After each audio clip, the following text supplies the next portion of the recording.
এই গরমে একটু স্বস্তি পাওয়ার জন্য আমরা চলে আসছি ওয়ালটন প্লাজাতে। তো এখান থেকে কি নিয়েছি অবশ্যই আপনাদের সাথে শেয়ার করব। আশা করি ভিডিওটি ভালো লাগবে।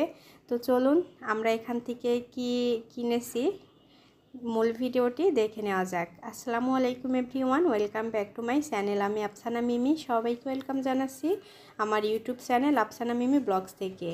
এই যে গরম পড়ছে তার জন্য একটু স্বস্তি পাওয়ার জন্য এসি কিনতে চলে আসছি। আর আমরা কিন্তু সিঙ্গার এসিটাই কিনতে গিয়েছিলাম। সিঙ্গারটা কুষ্টিয়াতে স্টক আউট, আমরা যেটা নিতে চাচ্ছিলাম। পরে সিঙ্গারটা না নিয়ে ভাবলাম ওয়ালটন থেকে একটা কিনে ফেলি, যেহেতু অনেক গরম আর ওয়েট করাও সম্ভব না। তো ওয়ালটনে এসে এই যে এদের যে মডেলগুলো আছে এসির, সব মডেলগুলোই মোটামুটি দেখেছি। দেখে এখান থেকে যেটা আমাদের বেস্ট মনে হয়েছে সেটা আমরা কিনেছি। সব জায়গায় তো তাপদাহ চলছে, এই গরমে আসলে খুবই কষ্ট হচ্ছে। আর আমরা যেহেতু টপ ফ্লোরে থাকি আমাদের কষ্টটা একটু বেশিই হচ্ছে। এখান থেকে যে কোনো একটা মডেল আমি নিয়েছি। তো পরে তো আমি শেয়ার করবই যে আসলে আমরা কোন মডেলের এসিটা কিনেছি। আশা করি আপনাদের কাছেও অনেক ভালো লাগবে।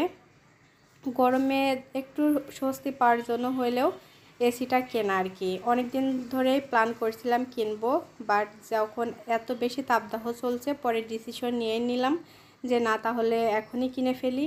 এই যে ওই মডেলের এসিটাই কিনেছি। আমরা ভাইয়াদের সঙ্গে ভেতরে কথা বলতে বলতে এদিকে এই যে আমাদের এসিটা ভ্যানে উঠে দিয়েছে। উঠে একদম ভ্যানে পুরোপুরি বেঁধে নেওয়া কমপ্লিট। এখন আমরা বাসায় চলে যাব। আর এই যে এই আঙ্কেলটাই নিয়ে যাচ্ছে এসিটা। তো আঙ্কেল জিজ্ঞাসা করছিল যে আসলে কোন দিক দিয়ে গেলে ভালো হবে, জ্যাম হবে না, যেহেতু সন্ধ্যার সময়, সন্ধ্যায় কিন্তু একটু জ্যাম হয় বেশি। আঙ্কেলকে বলে দেওয়ার পরে উনি তো রওনা দিয়ে দিয়েছে আমাদের বাসায় যাওয়ার উদ্দেশ্যে। আর এই দেখেন আমরা কিন্তু বাসায় চলেও এসেছি। আপনাদের ভাইয়া আঙ্কেলকে নিয়ে উপরে চলে যাচ্ছে 5তলাতে। আমরা যেহেতু টপ ফ্লোরে তাই গরমটা খুবই বেশি। আর আউটডোরটা যেহেতু বাইরে ছিল এই জন্য আমি বাইরে ওয়েট করছিলাম। আঙ্কেল এই যে এসি উঠিয়ে দেওয়ার পরে আমিও বাসায় চলে আসছি। আসার পরে এইগুলো ডাইনিং স্পেসেই রেখে দিয়েছি। যখন এই যে টেকনিশিয়ান ভাইরা আসবে তখন এসিটা লাগাই দিবে। আমাদের শোরুম থেকে বলেছে যে রাত্রেই যাবে। 3টা ভাই চলে এসেছিল, ভাইয়ারা 9:30টার দিকে আসছে বাসায়। এসি ঠিক করে লাগাই দিতে দিতে প্রায় 11:30 12টা বেজে গিয়েছিল।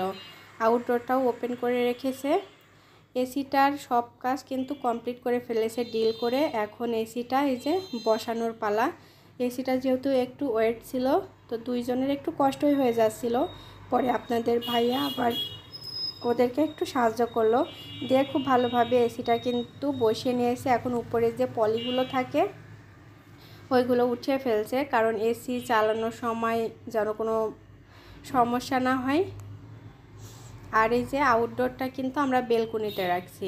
আমাদের যেহেতু 2 রুমের সঙ্গে 2টা বেলকনি, তাই একটা বেলকনিতে আউটডোর রাখলে খুব বেশি প্রবলেম হবে না। অনেকেই ছাদে রাখে, তো আমাদের যে বাড়ির মালিক আন্টি বলেছিল যে বেলকনিতে রাখার জন্য, তাই বেলকনিতেই রাখছি। এসি কিন্তু একদম বসানো কমপ্লিট। আর ভাইয়ারাও চলে গিয়েছে, আউটডোরের কাজও কমপ্লিট। ওনারা এসিটা অন করেছিল একবার যে ঠান্ডা হচ্ছে কিনা দেখার জন্য। ভাইয়ারা যাওয়ার পরে আমি একদম বাসা ক্লিন করে নিয়েছি সব কিছু। যেহেতু ডিল করেছে অনেক বেশি ধুলাবালি হয়েছিল, সব কিছু ক্লিন করতে করতে মোটামুটি আমার 12:30টা বেজে গিয়েছিল। আর এসি রিমোটটা রেখেছি দরজার পাশেই, ওইদিকে আর ডিল করি নাই। যেহেতু দরজার পাশে রাখলে আসার সময় বা যাওয়ার সময় রিমোটটা নিতে পারবো, সেই সুবিধার্থে আমি এই দরজার পাশেই এসি রিমোটটা রেখেছি। তো এখন ওপেন করব। আপনাদের ভাইয়া চাচ্ছিল আমার হাত থেকে ফার্স্ট ওপেন হোক। এই যে আলহামদুলিল্লাহ এসিটা কিন্তু ওপেন করে দিয়েছি। আর খুব দ্রুত রুম কিন্তু ঠান্ডা হয়ে যাচ্ছিল। যাই হোক আলহামদুলিল্লাহ, আজ কয়েকদিন হলো এসিটা নেওয়া, ভালো সার্ভিস দিচ্ছে। তো সবাই ভিডিওটি কেমন লাগলো অবশ্যই জানাবেন, ভালো লাগলে লাইক করবেন। তো আজকে এই পর্যন্তই, আল্লাহ হাফেজ।